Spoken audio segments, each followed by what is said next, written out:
நம்ம சாரதா விஜய்க்காக தடபடலாம் விருந்தெல்லாம் ரெடி பண்ணிட்டு இருக்காங்க. இதெல்லாம் பார்த்து நம்ம கங்கா நம்ம சாரதாவை கிண்டல் பண்ணி சிரிக்கிறாங்க. என்னம்மா ஒரடியே தூக்கி வச்சு ஆடுறோம், தலைமையில தூக்கி வச்சு ஆடுறவங்களோட மருமகனே, இல்லைன்னா காலில் போட்டு மொத்தமா போட்டு மிதிச்சிடுறேன், உனக்கு பிடிச்சிருந்தா மட்டும்தான் எல்லாம் கவனிப்பாமா அப்படி சொல்லி கேட்டு நக்கல் பண்றாங்க. இதெல்லாம் கேட்டு நான் சாரதா என்ன பேசிட்டு தம்பி காதில் போய் விழுந்துட போதும். அது மட்டும் இல்லாமல் நான் ஒன்றும் அந்த மாதிரிலாம் ஒன்றும் கிடையாதுன்னு, நான் யார் தூக்கி வச்சு ஆடினேன், யார் தூக்கி வச்சு கீழே போட்டேன், உனக்குன்னு ஒரு பொண்ணு பிறந்து இந்த மாதிரி ஒரு வாழ்க்கையில அமைஞ்சா அப்ப தெரியல, அமையே கூடாது, நரக வாழ்க்கை அது.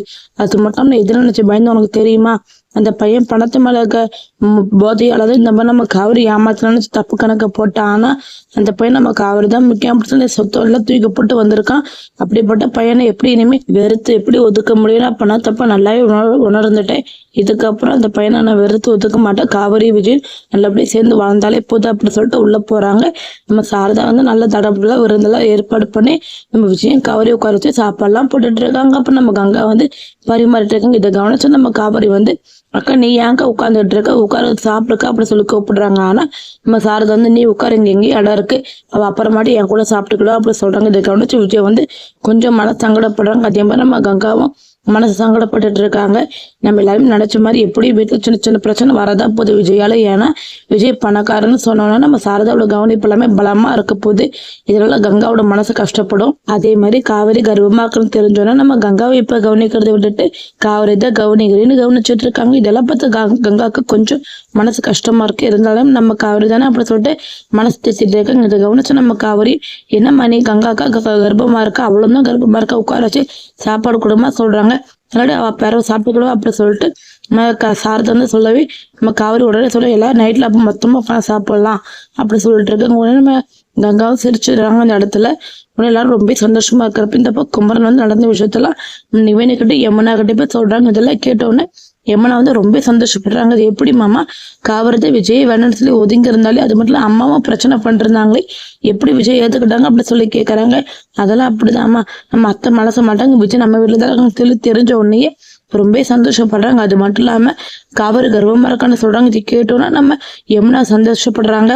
நிவின் குமரன் காவிரியை பாக்குறதுக்கு வேக வேகமா கிளம்பி போறாங்க. அப்போ நம்ம காவிரி கிட்ட போய் நம்ம யமுனா ரொம்ப மன்னிப்பு கேட்காங்க. மன்னிச்சிருக்கா, மிகப்பெரிய தப்பு பண்ணிட்டேன், நீ கர்ப்பமாக இருந்துச்சோ உனக்கு எல்லாமே நான் வாங்கிட்டு கொடுத்து அப்படி இப்படின்னு சொல்லிட்டு பேசிட்டு இருக்கேங்க. இதெல்லாம் கவனிச்ச காவிரி மனசு சங்கடப்படுறாங்க.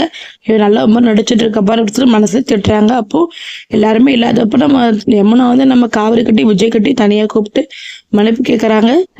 மிகப்பெரிய முட்டாள்தனம் பண்ணிட்டு நான் மன்னிச்சிரு காவேரி, உன எல்லாத்து பதில பேசி சண்டெல்லாம் போட்டிருக்கேன், எவ்வளவு பெரிய துரோகத்தை பண்ணிட்டேன் அப்படின்னு சொல்லிட்டு மன்னிப்பு கேட்கறாங்க. அது மட்டும் விஜய் கிட்ட சொல்றாங்க, விஜய் மாமா மன்னிச்சிருங்க, உங்க தப்பா நினைச்சிட்டு அது மட்டும் உங்களோட என்னெல்லாம் சொல்லணும். அதே மாதிரி கங்கா காவேரி அக்கா கிட்டே பேசி அவன் மனசுல ரொம்பவே நோவு கடிச்சிட்டேன்.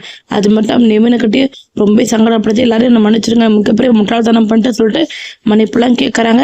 இதெல்லாம் கேட்டு நான் விஜய் உன்னோட அக்கா காவேரி பாரு, மற்றவங்க சந்தோஷத்துக்காக அவ சந்தோஷத்தை ஃபுல்லா கெடுப்பானா, நீ அவளுக்கு நேர் எதிர்மறை அப்படியே இருக்க, உன்னோட சந்தோஷம் தான் முக்கியம், உன்னோட இதுதான் முக்கியம்னு சொல்லிட்டு முட்டாள்தனமான முடிவெடுத்து எல்லாரும் சங்கடப்படுத்திட்டு இருக்கு. இதுக்கப்புறம் இப்படி இருக்க நான் மன்னிச்சிருவேன், ஆனா இதுக்கப்புறம் எது பேசினாலும் பார்த்து பேச அப்படி சொல்லிட்டு சொல்லுகிறாங்க. அதே நேரம் நம்ம குமரன் சொல்றாங்க, எல்லாத்தையும் மறந்துன்னு இங்க 2 பேரும் சந்தோஷம் வாழ்க்கையை வாழ பாருங்க யமுனா நிவின் அப்படி சொல்லிட்டு 2 பேரும் சொல்லிட்டு இருக்கிறப்ப இந்த பக்கம் யமுனா சரி மாமான்னு சொல்லிட்டு நம்ம காவிரிட்டு கேட்கறாங்க, ஆமா ஏன்க்கா கர்ப்பமாக விஷயத்தை யார்ட்டுமே சொல்லாம மறைச்சா அப்படி சொல்லி கேட்கறாங்க.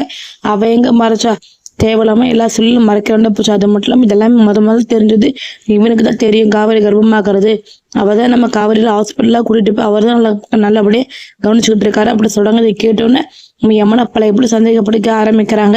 ஆனா காவிரி கிட்டே விஜய்கிட்ட அது எதுவுமே காட்டிக்காம நிவினை பார்த்தபடி முறைச்சுக்கிட்டு இவர் எதுக்கு காவிரி கர்ப்பமாக்கணும், இவர் எதுக்கு கூட்டிட்டு போகணும், அது மட்டும் செக்கப்ல கூட்டிட்டு போறது புருஷன் தானே கூட்டிட்டு போகணும், காவிரியோட வயிற்றுல வர்றது குழந்தை, அப்போ ஒருவேளை நிவினோட குழந்தையா இருக்குமா அப்படி சொல்லிட்டு மறுபடியும் சந்தேகப்படிக்க ஆரம்பிக்கிறாங்க. உடனே நிவின் இதை கவனிச்சுட்டு எவ்வளவு திறந்த பத்தியா பழையபடி சந்தேக புத்தி ஆரம்பிச்சுட்டா பத்தி அப்படி சொல்லிட்டு நம்ம யமுனா பார்த்து முறைச்சிட்டு இருக்காங்க. இந்த பக்கம் யமுனா பழையபடி ஏதாவது பிரச்சனை பண்ணுவாங்களா, விஜய் இதெல்லாம் எப்படி சமாளிக்க போறாங்க. அது மட்டும் இல்லாம கங்காவோட மனசு கொஞ்சம் கொஞ்சமா மாற மாதிரி தெரியும். ஏன்னா சாரதா கவனிக்கிற விதமே சரி கிடையாது சொல்லிட்டு இந்த மாதிரி விஜய் நம்ம காவிரி இதெல்லாம் எப்படி கடந்து எப்படி சந்தோஷம் வாழ்க்கை வாழ போறாங்க போறதுன்னு வரப்போற வீடியோல பார்த்து தெரிஞ்சுக்கலாம். தேங்க்யூ ஃபார் வாட்சிங்.